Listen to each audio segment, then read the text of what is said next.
Mon fils a prononcé ces mots si facilement, comme s'il commentait la météo. Tu n'es plus une priorité, maman. Juste comme ça. Sans une pause, sans une once de honte, sans la moindre allusion à ce que j'avais représenté pour lui pendant 45 ans. Je me tenais près du plan de travail de la cuisine, un plat de hachis parmentier fait maison entre les mains.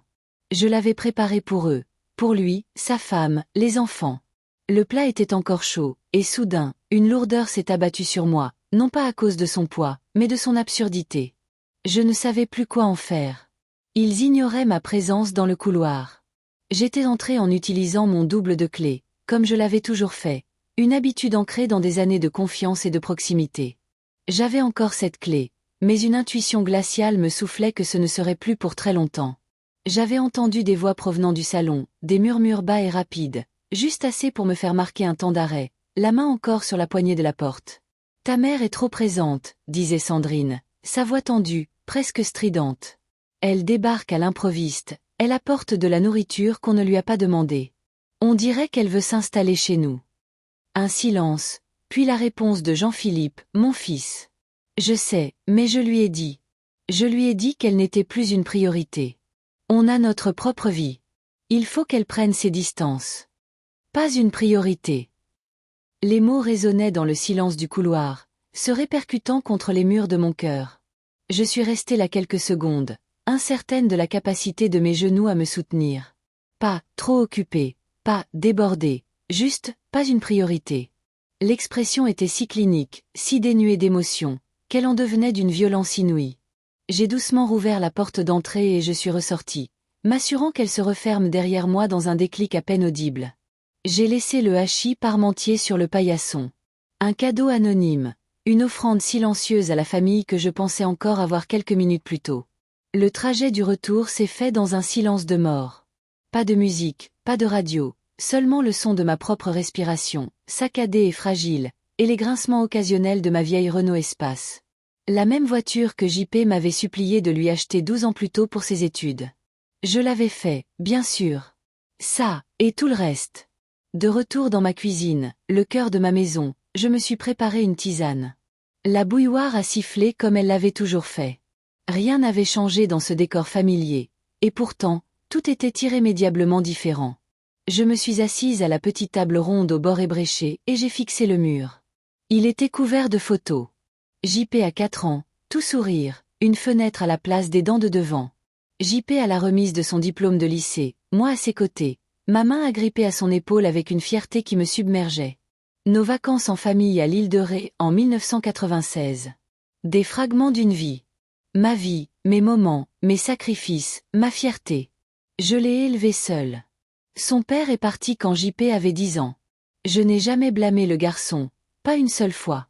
J'ai cumulé 2 emplois, parfois 3. J'ai économisé sou après sou pour ses études. Je l'ai aidé avec son premier apport pour l'hypothèque. Je me suis occupée de ses enfants quand Sandrine a repris le travail. Je n'ai jamais rien demandé en retour. Pas un merci, pas une carte, pas même une place convenable à la table du dîner de Noël. Mais je n'aurais jamais imaginé, même dans mes pires cauchemars, devenir invisible. Je n'ai pas pleuré cette nuit-là. Pas encore. La peine était trop profonde, trop sidérante pour se liquéfier en larmes. À la place, j'ai ouvert le tiroir où je gardais mes dossiers financiers. Je n'y avais pas jeté un œil depuis des mois, peut-être des années. De vieux talons de chèque, des relevés bancaires jaunis, et un dossier cartonné intitulé « Jean-Philippe ». J'avais écrit son nom d'une écriture soignée et appliquée. À l'intérieur, des reçus s'empilaient, les frais de scolarité de son école privée, les paiements pour les colonies de vacances, les factures de l'orthodontiste, l'acompte pour leur maison actuelle. En feuilletant les documents, en faisant une rapide addition mentale, j'ai réalisé l'ampleur de la somme. Plus de 150 000 € au total. Je ne l'avais jamais vu sous cet angle auparavant. Je ne lui avais pas donné de l'argent. Je lui avais donné la tranquillité d'esprit, la liberté, des opportunités. Et maintenant, je n'étais même plus une priorité. Je n'ai pas dormi de la nuit. Je suis passé de ma chaise au rebord de la fenêtre, puis de nouveau à ma chaise, arpentant en silence le petit périmètre de ma solitude. J'ai repensé à toutes les fois où j'avais avalé de petites humiliations pour préserver l'harmonie familiale. La façon dont Sandrine ne me regardait jamais dans les yeux.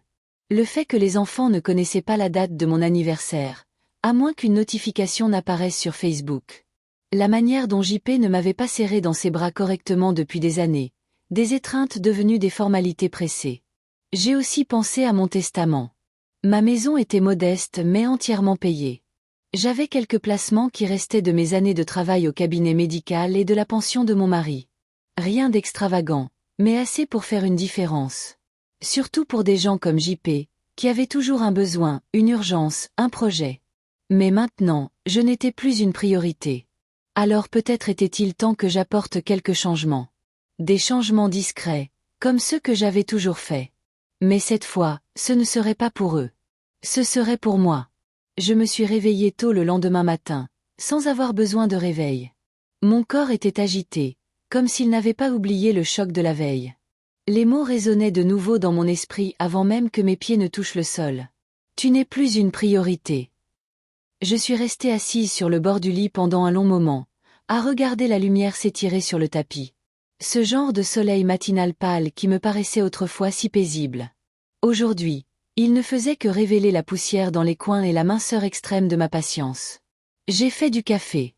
Pas le genre sophistiqué que JP et Sandrine boivent, mais l'instantané que j'ai toujours gardé dans une boîte en fer. Une cuillère à café, de l'eau bouillante, un nuage de lait. La tasse réchauffait mes mains, mais pas grand-chose d'autre. Quand la tasse fut vide, je me suis dirigée vers le secrétaire dans le salon, celui qui avait appartenu à ma mère. J'ai ouvert le compartiment principal et j'en ai sorti l'enveloppe brune où je gardais ce que j'appelais ma liste d'urgence. Ce n'était pas vraiment pour les urgences. C'était une habitude que j'avais prise après le départ de JP pour l'université. Juste une façon de garder une trace de l'endroit où allait l'argent. J'ai étalé les documents sur la table un par un, comme les pièces à conviction d'un procès silencieux. 3200 €. Prêt auto co-signé en 2010. 11 000 €.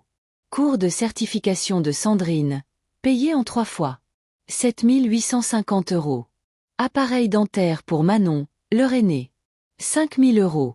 Aide temporaire pour le projet d'entreprise de JP qui n'a jamais décollé. 28 000 €. Apport pour l'achat de la maison. Encore 9 600 € de contribution mensuelle aux frais de scolarité des enfants pendant 4 ans. Et ce n'était que la partie visible. Il y avait aussi les choses non enregistrées, les innombrables gestes du quotidien.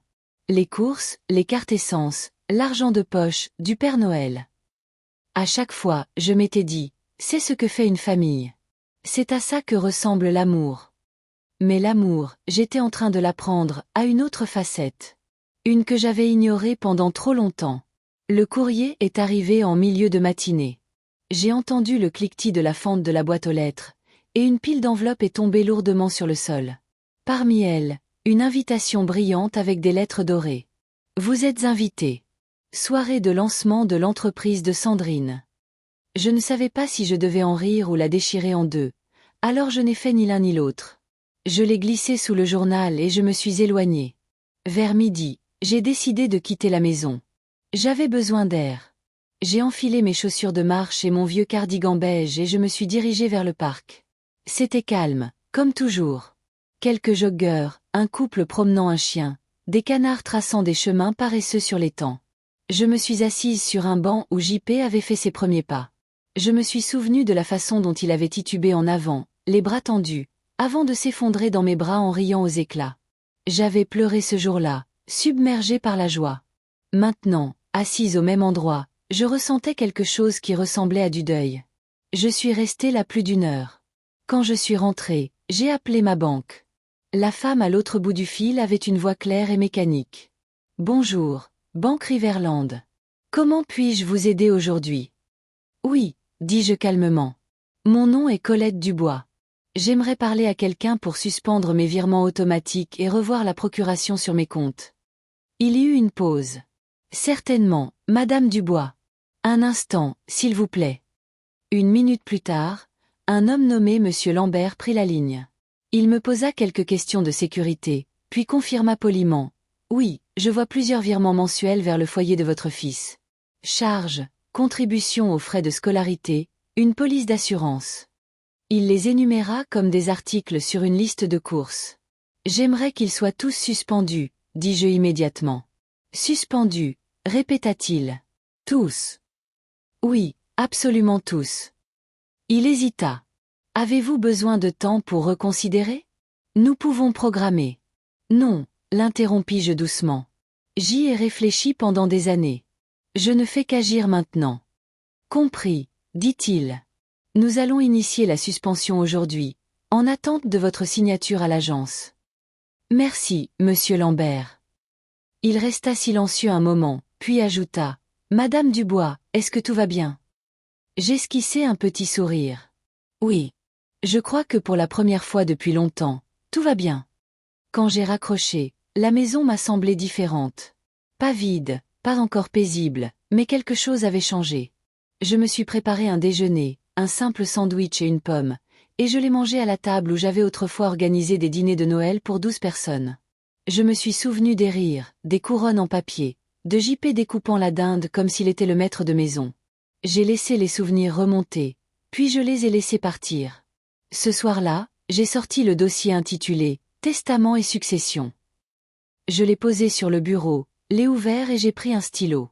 Demain, j'appellerai mon notaire. L'étude du notaire n'avait pas changé depuis des années.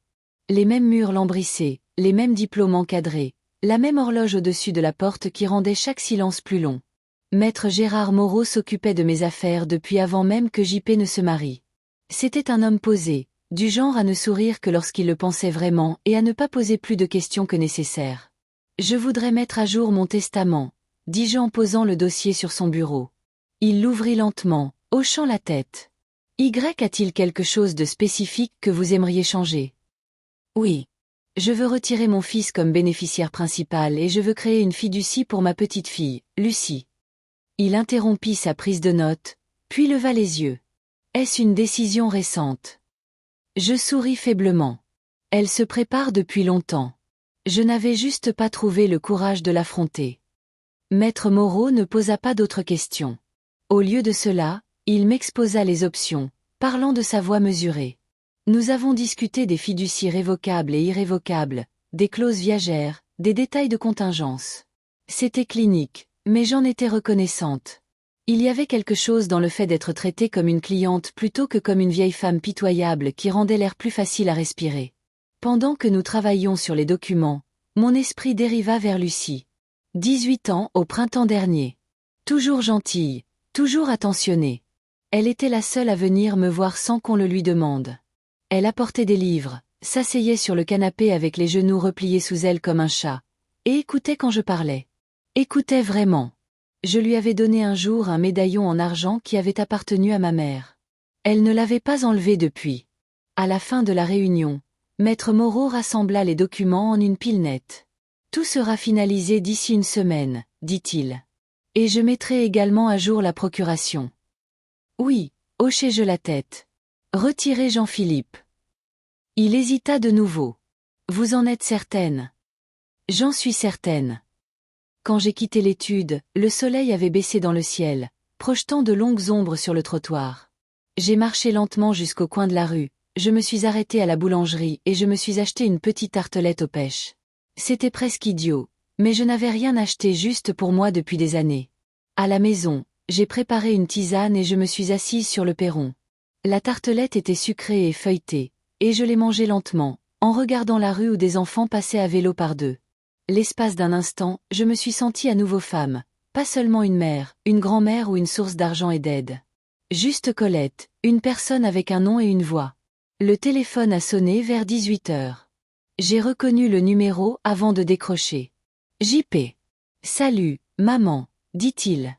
Sa voix était étrangement enjouée, comme elle l'était toujours quand il voulait quelque chose. Et, Sandrine et moi pensions. Tu es libre ce week-end? Peut-être que tu pourrais venir bruncher. Lucie sera là. Il y avait quelque chose de précautionneux dans son ton. Quelque chose de répété. Je pouvais presque entendre Sandrine faire les 100 pas derrière lui, lui soufflant ses répliques. Ils avaient appris pour les comptes, pour le notaire. Quelque chose avait changé. Je te dirai, répondis-je. Il marqua une pause, surpris. Est-ce que tout va bien? Je crois, oui, répliquai-je. Pourquoi? Aucune raison. C'est juste que, tu as l'air différente. Je me sens différente. Une autre pause. Bon, eh bien, tiens-moi au courant. Nous avons raccroché. J'ai fixé le téléphone un instant de plus, puis je l'ai reposé sur son socle. Cette nuit-là, je n'ai pas dormi. Mais ce n'était pas le même genre d'insomnie qu'avant, cette insomnie agitée et lourde. Celle-ci était plus claire, plus calme. J'ai passé les petites heures du matin à trier des choses que je n'avais pas touchées depuis des années. Des albums photos, des carnets, des lettres que JP avait écrites de l'université, à l'époque où il avait encore besoin de moi. L'une d'elles, particulièrement froissée, disait « Merci, maman. Je n'aurais jamais pu faire ça sans toi. » J'ai passé mes doigts sur les mots, me souvenant du garçon qui les avait écrits, et me demandant quand, exactement, il avait disparu. À un moment donné, j'ai sorti le pull que j'étais en train de tricoter. Je n'y avais pas touché depuis des mois. Bleu pâle, pour Lucie. Elle avait choisi la laine elle-même lors d'une de nos promenades en ville. À l'aube, j'avais terminé la manche gauche. Le samedi est arrivé avec un soleil pâle et un coup inattendu à la porte. Je n'étais pas encore habillée, toujours en robe de chambre, les cheveux attachés à la va-vite, la bouilloire commençant à peine à siffler sur la cuisinière. J'ai entrouvert la porte, m'attendant peut-être à la voisine avec du courrier mal distribué, mais c'était Lucie. « Salut, mamie », dit-elle doucement, en tendant un sac en papier brun. J'ai apporté de la brioche, aux figues et aux noix. Je me suis reculée sans un mot et je l'ai laissée entrer. Elle se déplaçait comme elle l'avait toujours fait, d'un pas léger et silencieux, posant le sac sur le comptoir de la cuisine, ouvrant les placards sans demander, sortant 2 assiettes et du beurre. J'aimais ça chez elle, le fait qu'elle ne demandait pas si elle pouvait aider. Elle le faisait, tout simplement. Nous nous sommes assises à la table de la cuisine alors que la vapeur de ma tisane s'élevait en volute dans l'air matinal. « J'ai entendu », dit-elle après un long silence. « Je n'ai pas demandé quoi. Papa est rentré du travail hier, furieux, continua-t-elle. Quelque chose à propos de ta grand-mère qui a gelé les comptes et qui dépasse les bornes. Il faisait les 100 pas comme si on lui avait volé ses clés. » J'ai pris une lente gorgée de ma tasse. Il n'arrêtait pas de dire que ce n'était pas juste, que tu ne lui avais rien dit, que tu faisais du cinéma. Je l'ai regardé. « Tu penses que je fais du cinéma ?» Lucie a cassé un morceau de brioche en 2. « Je pense que tu as bien trop attendu. » J'ai souri alors, un vrai sourire. Elle a tendu la main par-dessus la table et a touché la mienne. « Je suis contente que tu l'aies enfin fait, mamie. Tu leur as assez donné. Papa ne le voit pas, mais moi, je le vois. Tout. Les trajets en voiture, les frais de scolarité, les sacs de courses, la façon dont tu étais toujours disponible pour leur vie. » J'ai dégluti, luttant contre quelque chose qui montait dans ma gorge. « J'ai toujours pensé, » a-t-elle poursuivi, « que si tu disparaissais un jour, ils ne le remarqueraient pas tout de suite. Mais les factures, oui. » Elle a dit cela sans cruauté, juste avec la clarté de la vérité. Le silence s'est étiré. Puis, doucement, j'ai demandé, « Tu as honte de moi ?» Sa tête s'est redressée brusquement. « Quoi ?» JP a dit que je n'étais plus une priorité. Que j'étais trop impliquée, trop présente. J'ai fait une pause. Parfois, je me demande si je ne me suis pas rendue ridicule en donnant autant, en attendant quelque chose en retour. Les yeux de Lucie se sont remplis d'une émotion féroce et triste. « Tu n'es pas ridicule. Tu es rare. » La bouilloire a cliqué, signalant qu'elle s'éteignait. Je me suis levée pour préparer une nouvelle théière, le mouvement me servant de prétexte. Mes mains ne tremblaient que légèrement maintenant, mais c'était un tremblement stable, un que je savais comment porter. Lucie est restée jusqu'à midi. Nous n'avons plus parlé d'argent. Nous avons parlé du pull que je lui tricotais, de ses cours, d'un garçon qu'elle aimait bien. Jonas, un étudiant en musique qui portait trop de bagues mais la faisait rire. Quand elle est partie, je suis restée à la fenêtre et je l'ai regardée s'éloigner dans la rue. Elle s'est retournée une fois et m'a fait un signe de la main. Ce petit geste m'a rempli plus que sans brunch n'aurait jamais pu le faire. Le reste de la journée s'est écoulé lentement. J'ai fait une lessive, changé les draps, arrosé les hortensias, puis, vers 16 heures, je me suis souvenue de quelque chose qui m'a serré la poitrine. Demain, c'était l'anniversaire de Sandrine. J'avais l'habitude de noter la date dans mon agenda. Je lui achetais des fleurs, toujours des lys, et un chèque cadeau pour cet institut de beauté qu'elle aimait. Une année, je lui avais même préparé son gâteau préféré, malgré l'arthrite dans mes mains. Cette année, je n'avais rien acheté. Et pour une fois, je ne me sentais pas coupable. Je me demandais s'ils le remarqueraient, s'ils appelleraient pour me demander si j'avais oublié, s'il serait surpris d'apprendre que non, je n'avais pas oublié, mais que j'avais simplement choisi de ne rien faire. À 19 heures, le téléphone a sonné. Je n'ai pas répondu. À 19h30, une autre sonnerie. Puis un texto. Salut maman. Je me demandais juste si tu allais bien. Sandrine t'embrasse. Je n'ai pas répondu. Au lieu de ça, j'ai ouvert le tiroir où je gardais mes vieux carnets, ceux avec des listes de courses et des poèmes à moitié écrits. J'ai trouvé une page de l'hiver dernier, juste une ligne que j'avais dû écrire dans un moment de douleur. Il n'aime que la partie de moi qui donne. J'ai fixé la phrase pendant un long moment. Puis, sur la ligne en dessous, j'ai écrit « Laissez-les apprendre à aimer la partie qui ne donne pas ».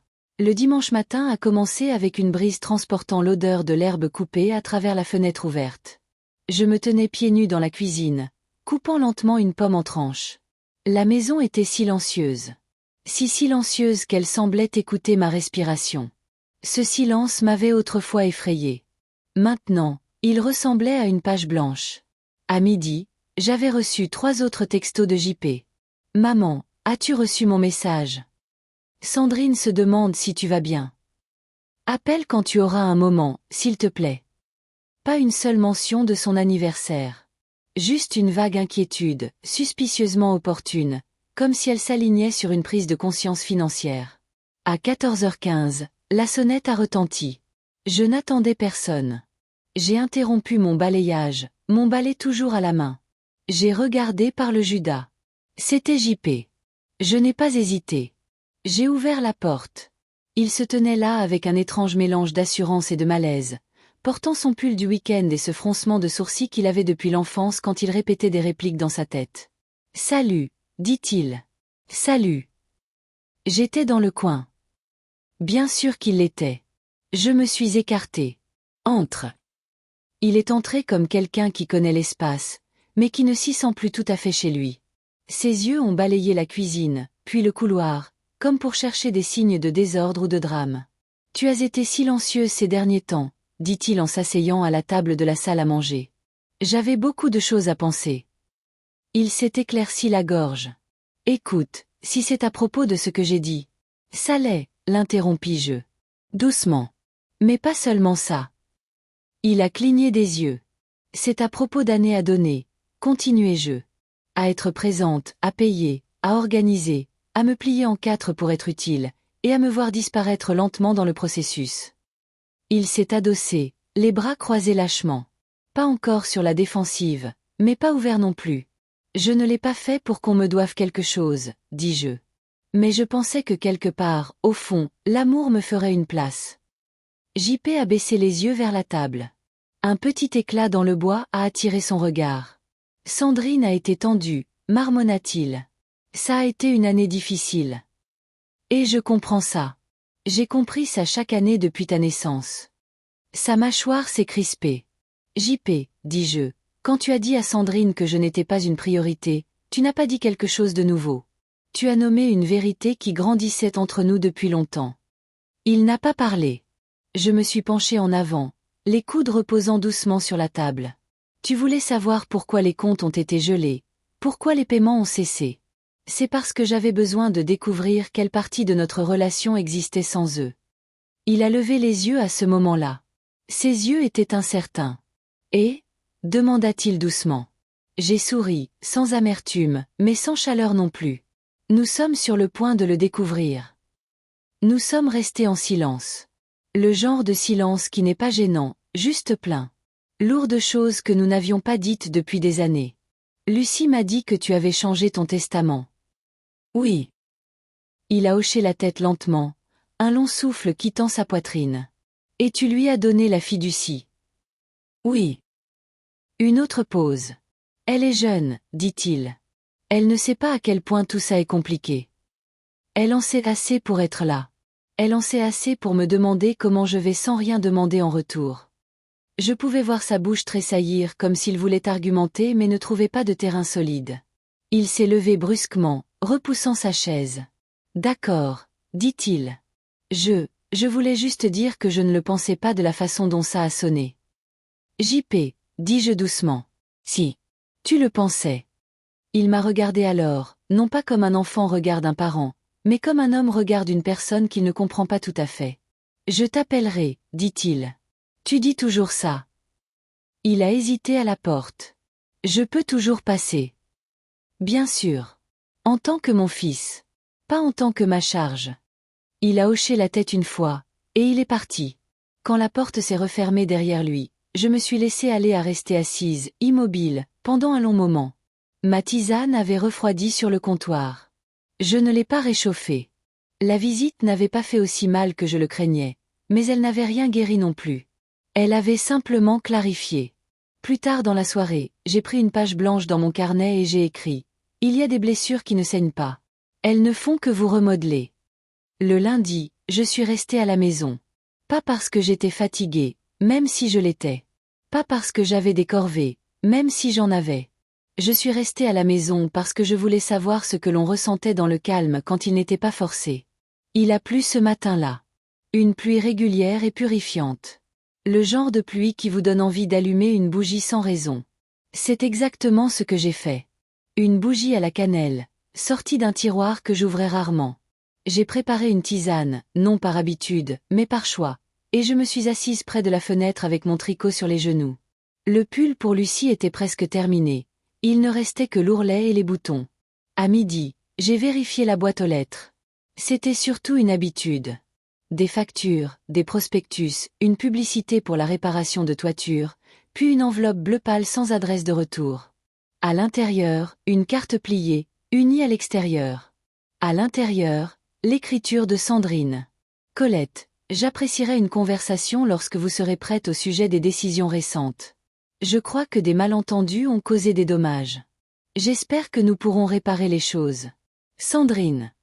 Je l'ai lu 2 fois, puis je l'ai remise dans l'enveloppe et je l'ai placée sous la pile de coupons que je n'utiliserai jamais. Il n'y avait pas de « je suis désolé », pas de « nous vous avons blessé », juste des « malentendus », comme si j'avais égaré un reçu, et non comme si j'avais été mise sur la touche dans ma propre vie.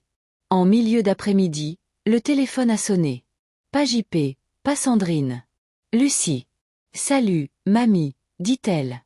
Sa voix était plus douce que d'habitude, prudente. Papa est rentré très silencieux hier. Il t'a dit qu'il était passé? Oui. Il avait l'air d'avoir traversé quelque chose. Je souris faiblement. C'est le cas. Elle resta silencieuse un moment. Il a dit que tu étais différente. Je suis différente. Comment? J'ai cessé de croire qu'aimer quelqu'un signifie se perdre soi-même.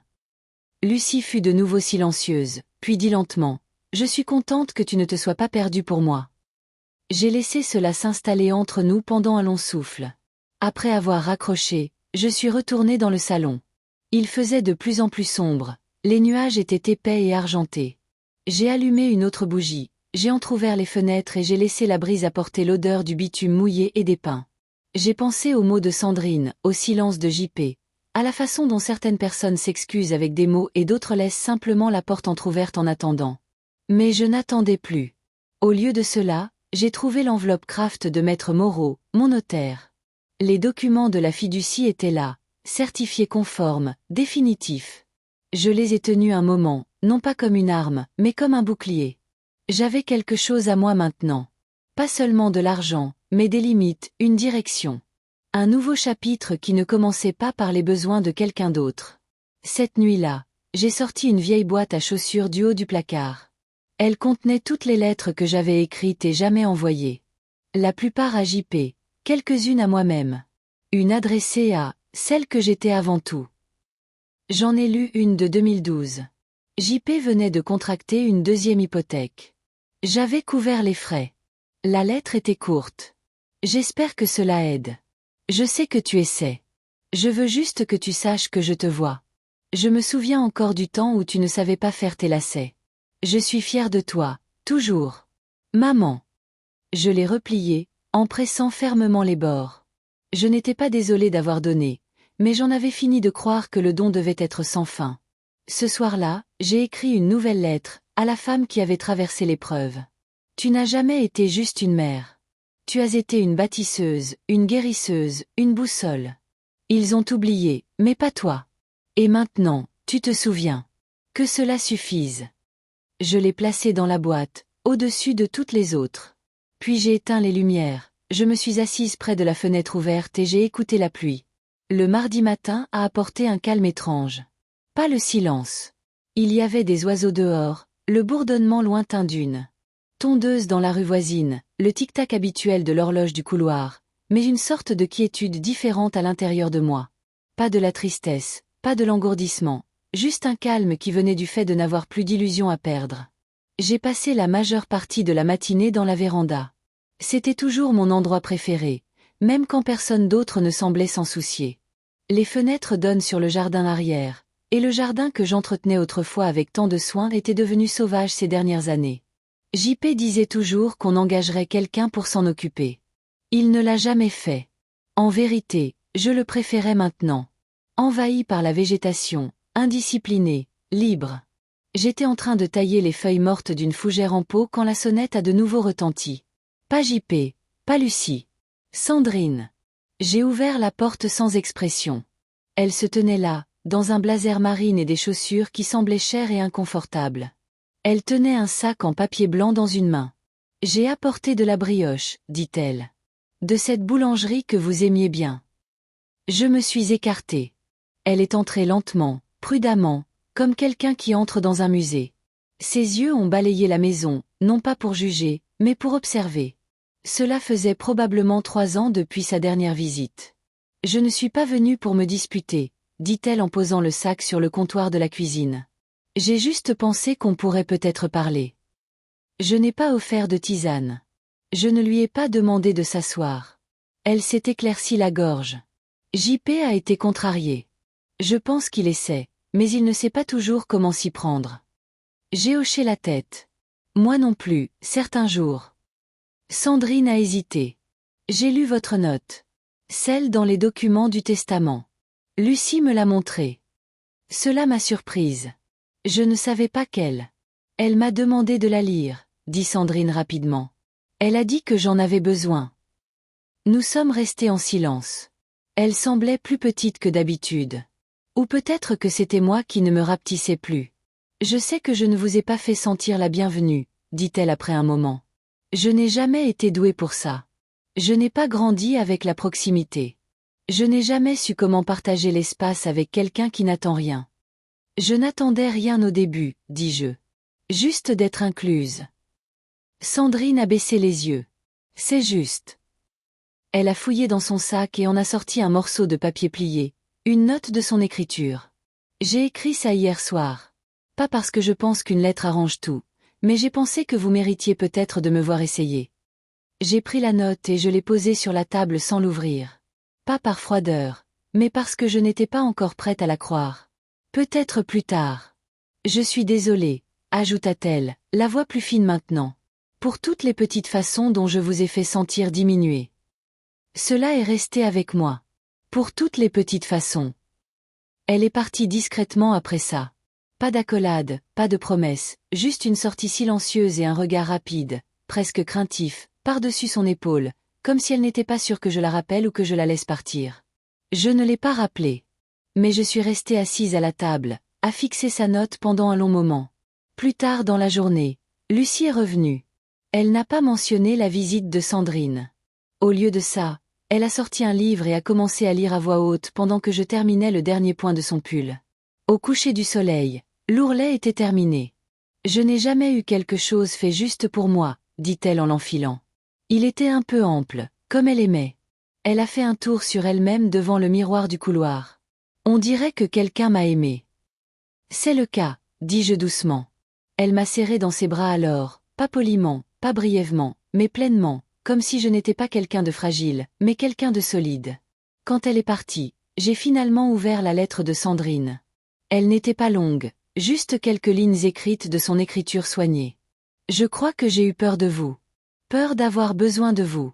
Peur qu'on me rappelle que je n'ai pas construit cette famille seule, mais que vous avez toujours été là. Et je vois maintenant que ce n'était pas votre présence qui me submergeait. C'était votre grâce, et le peu que j'offrais en retour. Le mercredi était le jour où je conduisais habituellement à l'épicerie du coin, un petit commerce où le personnel se souvenait encore de mon nom et emballait les sacs avec soin. Mais cette fois, je suis restée dans l'allée des céréales plus longtemps que d'habitude, à regarder une boîte de muesli que JP aimait autrefois. J'avais l'habitude d'en acheter 2 à la fois, une pour moi, une pour leur placard. Je les reposais sur l'étagère. Quand je suis rentrée, j'ai trouvé une enveloppe glissée dans ma moustiquaire. Mon nom, de l'écriture de JP. Pas de timbre, pas d'adresse, juste du papier plié par une main que je connaissais mieux que la mienne. Je ne l'ai pas ouverte immédiatement. Je l'ai laissée sur la console de l'entrée, à côté de la lampe qu'il avait cassée quand il avait 9 ans et recollée avec de la colle à paillettes d'écolier. Au lieu de ça, j'ai fait de la soupe. Poire aux pommes de terre. C'était celle que Lucie demandait toujours en hiver, bien que nous soyons au milieu du printemps. J'ai coupé les légumes lentement, méthodiquement. Chaque son dans la cuisine, le couteau, le frémissement, le bourdonnement silencieux du réfrigérateur semblait plus fort que d'habitude, comme si la maison respirait à nouveau. Après le dîner, je me suis assise à la table de la salle à manger avec l'enveloppe devant moi. Je l'ai ouverte. Maman, commençait-elle. J'ai beaucoup réfléchi à ce que tu as dit, et à ce que tu n'as pas dit. Je veux m'expliquer, mais j'ai peur que les explications sonnent comme des excuses, et je sais que tu en as eu assez. Il avait raison. Je crois que j'ai laissé les limites de Sandrine devenir les miennes. J'ai laissé notre rythme de vie devenir un mur entre nous.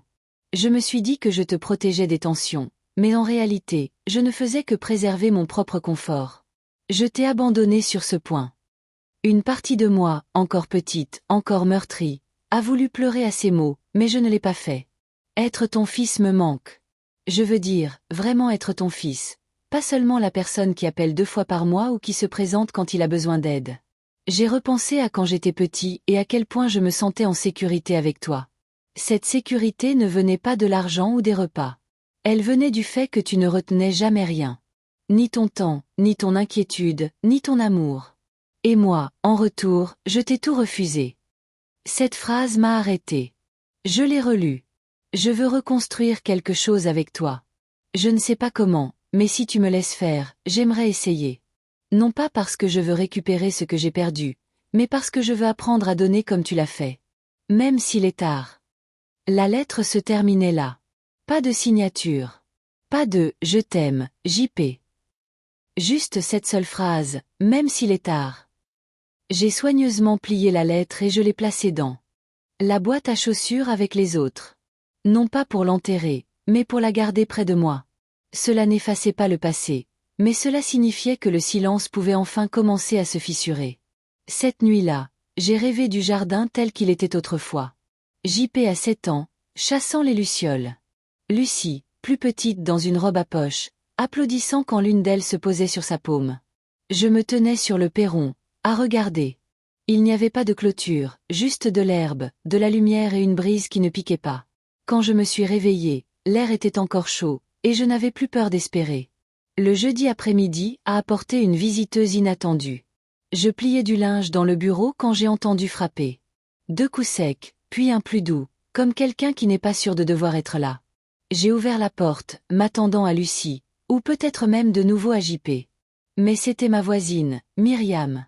Nous partagions une clôture depuis plus de 30 ans, échangeant tomates et ragots à parts égales, mais nous nous étions éloignés ces dernières années.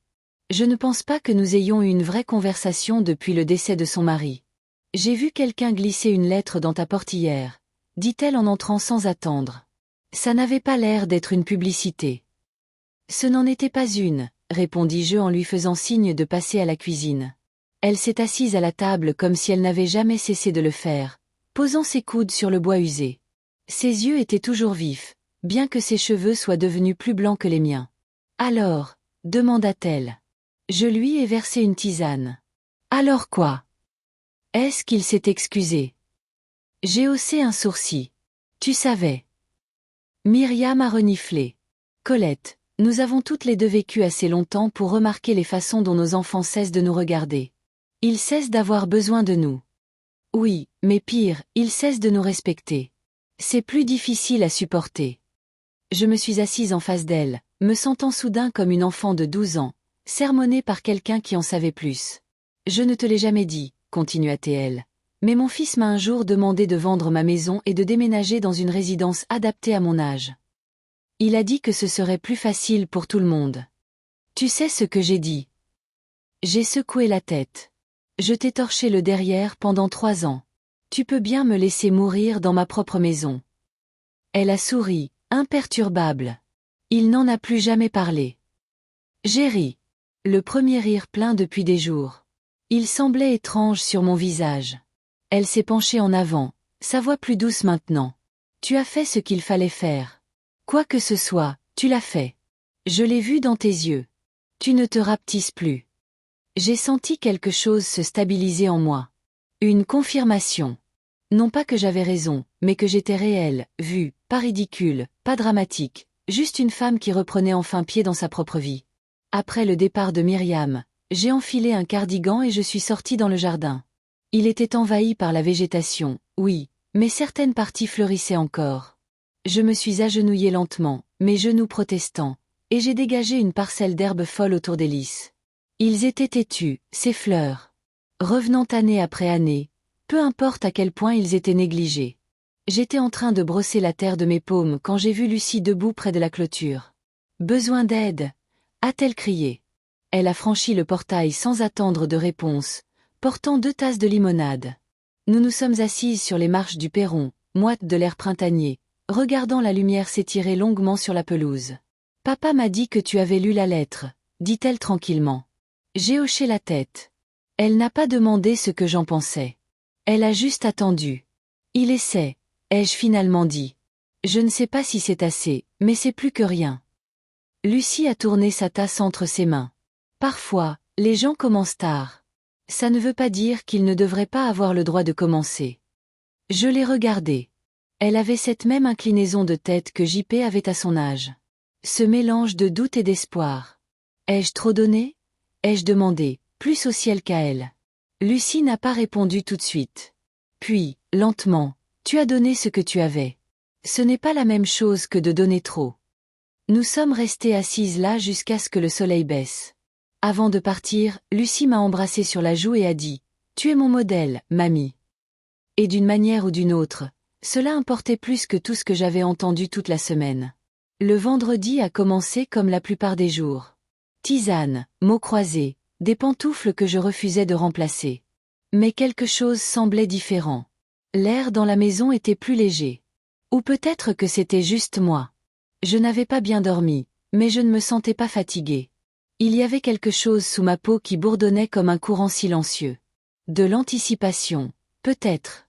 Ou de la préparation. À 9 heures, la sonnette a retenti. Encore JP.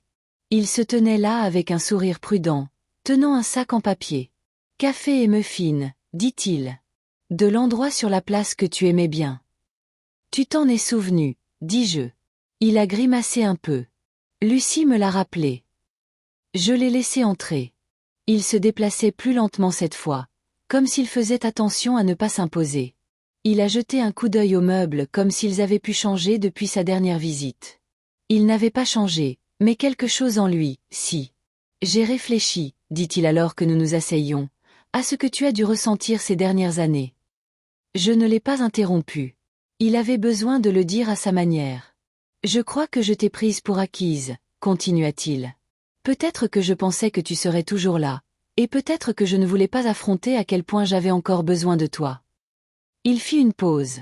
Je sais que j'ai dit que tu n'étais pas une priorité, et c'était cruel. Ce n'était même pas vrai. Pas vraiment. C'était juste pratique.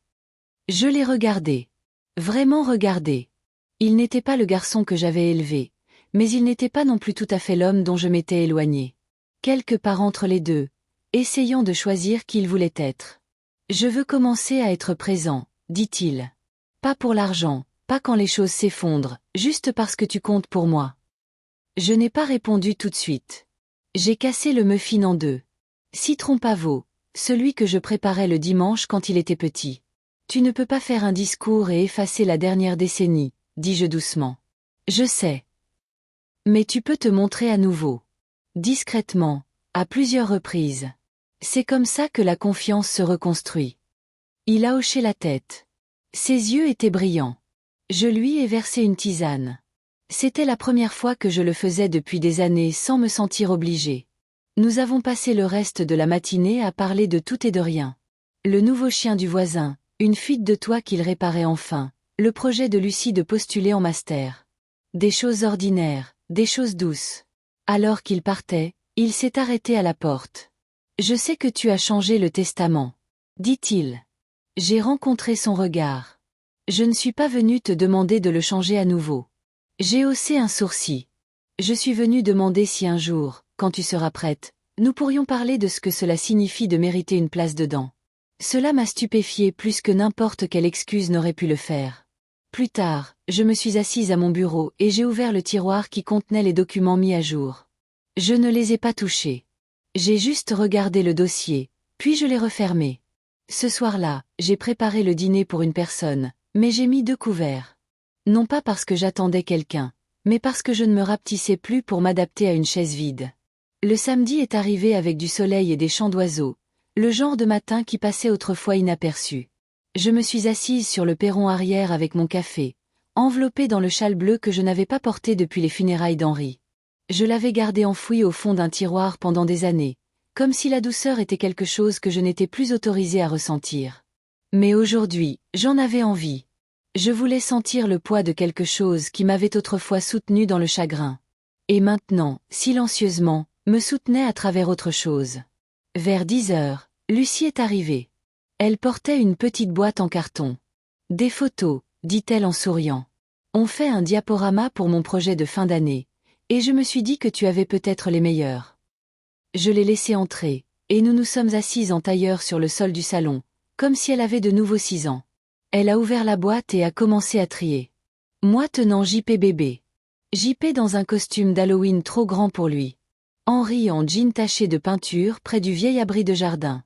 Mamie, dit-elle en tenant une photo. C'est qui avec toi? C'était moi. Les cheveux plus longs, le sourire fatigué mais doux, debout à côté d'une femme plus jeune en uniforme d'infirmière. C'est mon amie Eliane, dis-je. Nous avons fait notre formation ensemble. Elle a déménagé il y a des années. En Arizona, je crois. Tu avais l'air heureuse. J'étais fatiguée, mais oui, heureuse. Lucie a fixé la photo. Tu étais une personne à part entière avant papa et moi, hein? Cela m'a fait rire. Oui, je l'étais. Elle a fait une pause. J'oublie ça parfois. La plupart des gens l'oublient. C'est pour ça qu'il faut le leur rappeler. Doucement, mais fermement. Elle a hoché la tête. Nous avons passé 2 heures à feuilleter les souvenirs. Quand elle est partie, elle m'a serré dans ses bras de la même manière qu'avant, fort et certain. Plus tard dans la journée, je suis allée au placard et j'ai sorti la boîte étiquetée « Vieille correspondance ». Je ne l'avais pas ouverte depuis des années. À l'intérieur, il y avait des lettres d'Henri, des cartes postales d'Eliane, des mots de remerciement de patients que j'avais aidés en tant qu'infirmière. J'en ai lu un d'une femme nommée Patricia, daté de 1989. Vous êtes resté avec ma mère quand personne d'autre ne voulait le faire. Vous lui avez apporté la paix. Je ne l'oublierai jamais. J'ai pressé la carte contre ma poitrine. J'avais oublié cette version de moi. Celle qui n'était pas une mère ou une banque, juste une main stable dans la tempête de quelqu'un d'autre. Ce soir-là, après le dîner, j'ai reçu un texto de JP. Serait-ce d'accord si je passais demain matin pour aider dans le jardin? J'ai fixé l'écran. Pas, peux-tu m'aider? Pas, j'ai besoin de quelque chose. Juste, puis-je t'aider? C'était simple, petit, mais ça comptait. J'ai répondu. Apporte des gants. Les lys sont têtus cette année. J'ai éteint les lumières tôt et je me suis assise près de la fenêtre. Dehors, un vent doux agitait les branches, et quelque part une chouette a appelé une fois, puis s'est tue. J'ai pensé à ce que cela signifiait d'être nécessaire, et à ce que cela signifiait d'être choisi à la place. Le dimanche matin est arrivé, vif et lumineux, le genre de lumière qui rend même la poussière douce. J'étais déjà dehors quand JP est arrivé, les genoux dans la terre, un chapeau à large bord ombrageant mon visage, les gants de jardinage couverts de terre du travail matinal. Il est sorti de la voiture avec sa propre paire de gants, et pour une fois, il n'avait pas l'air d'un homme sur le point de faire quelque chose d'inconfortable. Il avait l'air d'un fils. J'ai apporté du paillis, dit-il en sortant 2 sacs du coffre. Je me suis dit que ça faisait longtemps. Je n'ai pas commenté le geste. J'ai juste hoché la tête et j'ai montré la parcelle près de la clôture. Nous avons travaillé côte à côte pendant près d'1 heure. Pas de musique, pas de bavardage, juste des instructions occasionnelles. Ça, ce n'est pas une mauvaise herbe, ou faites attention aux racines. J'ai été surprise de la rapidité avec laquelle nous avons trouvé notre rythme. Ses mains, bien que moins experte, bougeait avec effort. Il n'a pas demandé à être félicité. Il n'a pas regardé son téléphone. Quand nous avons fait une pause pour boire de l'eau, je lui ai tendu un verre et je me suis assise sur la marche du perron. Tu te souviens quand tu as planté une rangée de carottes et que tu as oublié de les étiqueter? Demandai-je. Il a souri. Je pensais que c'était des mauvaises herbes et je les ai arrachées. Tu as pleuré pendant 1 heure. Il a ri, essuyant la sueur de son front. Tu m'as laissé croire pendant des semaines qu'elle n'avait simplement pas encore germé. Je ne voulais pas que tu aies l'impression d'avoir échoué. Il s'est assis à côté de moi alors, un peu plus près qu'avant. Tu m'as toujours couvert, dit-il doucement. Même quand tu n'aurais pas dû. Je n'ai pas répondu. Pas avec des mots. Après un long moment, il a dit, je ne veux plus de ça. Je veux voir les choses telles qu'elles sont, même quand c'est inconfortable. Cela importait plus que n'importe quelle excuse. Plus tard, pendant qu'il arrachait les mauvaises herbes, j'ai taillé le lierre grimpant. Le soleil était monté plus haut, et l'air était plus chaud maintenant, mais pas lourd. Je bougeais plus lentement qu'avant, mais je ne me sentais pas vieille. Je me sentais stable. Quand nous avons terminé, il s'est levé et a regardé le jardin. Il revient à la vie, dit-il. Il a toujours été là, répondis-je. Il avait juste besoin d'espace pour respirer. Il a hoché la tête, puis a demandé, on peut refaire ça la semaine prochaine. Je l'ai regardé. Tu en as envie? Oui, dit-il. J'en ai envie. Cet après-midi-là, après son départ, j'ai pris une douche et j'ai mis une robe que je n'avais pas portée depuis des années. Vert pâle, en coton doux. J'ai laissé mes cheveux sécher au soleil et je me suis assise près de la fenêtre ouverte avec un carnet neuf. Sur la première page, j'ai écrit « Aujourd'hui, mon fils a travaillé à mes côtés. Non pas parce qu'il le devait, non pas parce que je l'ai demandé. Parce qu'il le voulait. Il y a une différence entre être nécessaire et être valorisé. Je l'apprends tard, mais je l'apprends. » J'ai fermé le carnet et je l'ai placé dans le tiroir du bureau, à côté des papiers de la fiducie et de la lettre de Sandrine. Ce soir-là, Lucie a appelé. J'ai vu les chaussures de papa dans le garage. Pleines de boue, dit-elle en me taquinant. Il a aidé dans le jardin. Lui ai-je dit. Elle est restée silencieuse un instant. Bien. Je pense qu'il en avait besoin. Moi aussi. Nous avons parlé un moment. Rien de profond, rien de dramatique, juste assez. Avant de raccrocher, elle a dit, « Mamie. » Oui. Je crois que tu deviens quelqu'un de nouveau. Non, dis-je. Je crois que je redeviens celle que j'étais avant de m'oublier. Dehors, la lumière s'estompait. Les lys près de la clôture ont capté les derniers rayons, courbés, mais en fleurs. Le lundi est venu avec un but tranquille. J'ai passé la matinée au grenier, chose que je n'avais pas faite depuis des années. L'échelle a grincé sous mon poids. La poussière flottait, épaisse, dans les rayons de soleil, et des boîtes s'alignaient le long des murs comme de vieux amis que j'avais connus et que j'avais cessé d'appeler. Je n'étais pas sûre de ce que je cherchais. Peut-être rien. Peut-être juste la preuve que ma vie avait des racines. J'ai trouvé une boîte étiquetée « École JP ». À l'intérieur, des certificats de concours d'orthographe, une voiture de course en bois, des dessins de maisons de travers étiquetés « Maison ». Je me suis assise en tailleur sur le sol, tenant un portrait au crayon. 3 personnages main dans la main. L'un était clairement moi, cheveux courts, robe en triangle. L'un était JP. Le 3e était Henri. JP l'avait dessiné même si, à l'époque, Henri était déjà parti. Les enfants dessinent ce qu'ils souhaitent. Sous les papiers, j'ai trouvé une carte d'anniversaire dont je ne me souvenais pas. Elle était signée « Merci pour tout, maman. Je sais que je ne le dis pas assez. » Pas d'année, pas d'enveloppe. Juste ça. Je l'ai tenu avec précaution. Ce n'était pas tout, mais c'était quelque chose. En bas, le téléphone a sonné. J'ai laissé le répondeur prendre l'appel. La voix de Myriam a rempli la pièce. Colette, je vais au centre social plus tard. Il y a une conférence sur l'aide juridique. Tu avais mentionné que tu révisais tes documents. Dis-moi si tu veux venir. Je n'avais pas besoin de conseils, mais j'appréciais l'offre. Les gens commençaient à me revoir. Pas comme une personne fragile, pas comme une ombre dans sa propre maison, mais comme une personne à part entière. Cet après-midi-là, j'ai ouvert le dossier de la fiducie. Tout était en ordre. Le nom de Lucie était clair, ferme. Il y avait des clauses pour les soins de santé, des contingences, des échéanciers. Je l'avais fait avec soin. Mais maintenant je voulais faire une chose de plus. J'ai appelé Maître Moreau, mon notaire. J'aimerais ajouter une clause, lui ai-je dit. Un addendum, demanda-t-il. De quel genre? Une lettre, dis-je. Non légale, juste personnelle. Je veux qu'elle soit jointe au document. Quelque chose que Lucie lira un jour. Pas maintenant, plus tard. Quand ça comptera. Il n'a pas posé de questions. Il a juste dit. Apportez-la quand vous serez prête. Alors, j'ai écrit à Lucie. Tu as mon nom, ma voix, mon calme. Tu as ma force, même si tu ne la sens pas toujours.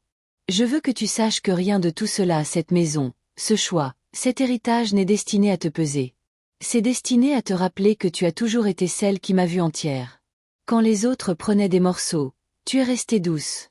Et de cette douceur, j'ai trouvé quelque chose de plus fort que je ne le savais. Continue de choisir l'amour qui ne coûte rien. Et fixe des limites là où l'amour attend un paiement. Et n'oublie jamais, jamais, que tu as été mon tournant.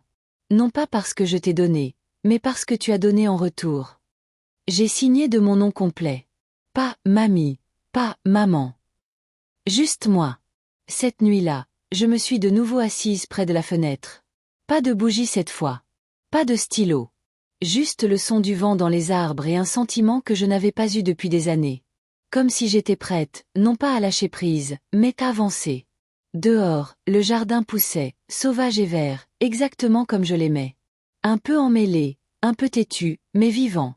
Le mardi est arrivé avec un ciel doux et une brise qui sentait le lilas et quelque chose de plus ancien. Comme un souvenir que l'on ne savait pas avoir encore.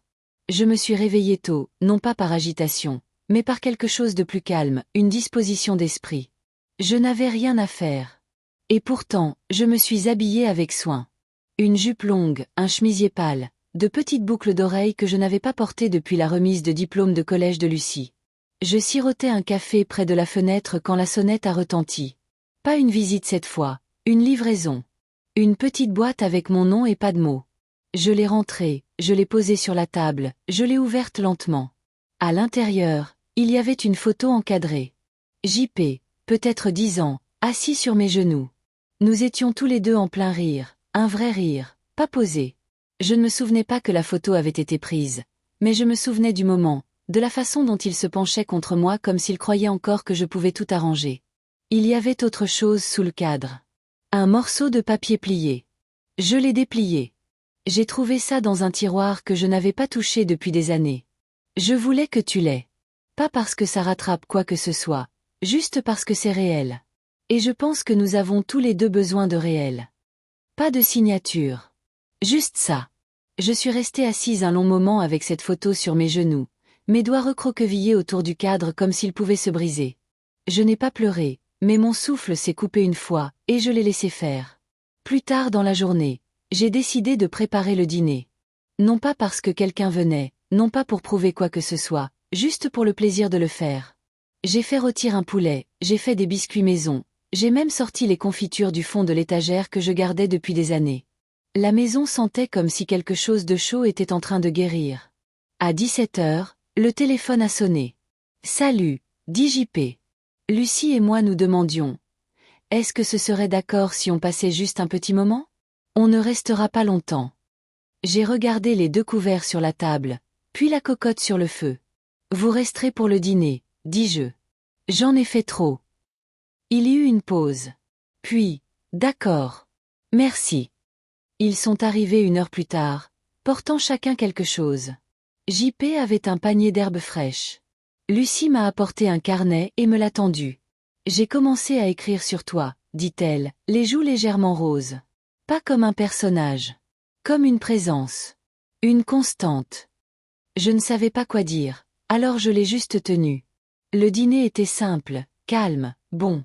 Nous n'avons pas parlé du testament, de l'argent ou des longues ombres entre nous. Nous avons parlé de nourriture, de livres et du jardin.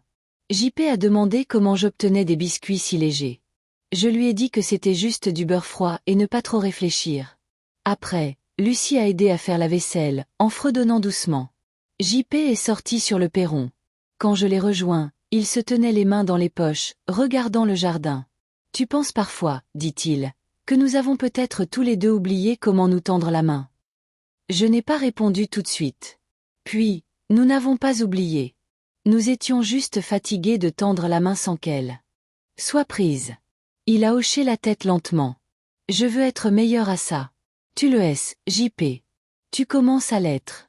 Il s'est tourné vers moi. Quelque chose de proche de la paix dans ses yeux. Je sais que j'ai perdu des choses, dit-il. Et je sais que je n'ai pas le droit de les réclamer juste parce que j'ai changé d'avis. Mais si jamais tu sens qu'il y a de nouveau de la place, je serai reconnaissant. Je l'ai regardé. Cet homme adulte que j'avais autrefois baigné, nourri, défendu, et plus tard, mis à distance. Il y a de la place, dis-je. Mais pas le genre de place que l'on remplit par accident. Le genre que l'on gagne en restant. Il a hoché la tête. Avant qu'il ne parte, Lucie m'a serré dans ses bras comme elle le faisait toujours. Entière, pleine, sans réserve. JP m'a serré dans ses bras aussi. Pour la première fois depuis longtemps, ce n'était pas raide ou à moitié fait. C'était l'étreinte d'un fils. Après que la porte se soit refermée derrière eux, je suis restée dans la cuisine avec la chaleur résiduelle encore dans l'air. J'ai pris le carnet de Lucie et je l'ai ouvert à la première page. Elle n'est pas un symbole. Elle n'est pas un fantôme. Elle est le souffle entre les générations, le silence qui porte le poids, et la main qui n'a jamais lâché le fil. J'ai fermé le livre, le cœur plein d'une manière que je n'avais pas ressentie depuis des décennies. Demain, j'irai à la poste.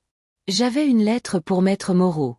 Non pas pour changer quoi que ce soit, juste pour ajouter une clause de plus. Une qui disait, au cas où il reviendrait vraiment à la maison, pas seulement pour une visite, mais pour y rester. J'aimerais laisser la porte ouverte. Mercredi matin, je me suis réveillée avec la lumière se déversant déjà sur le sol.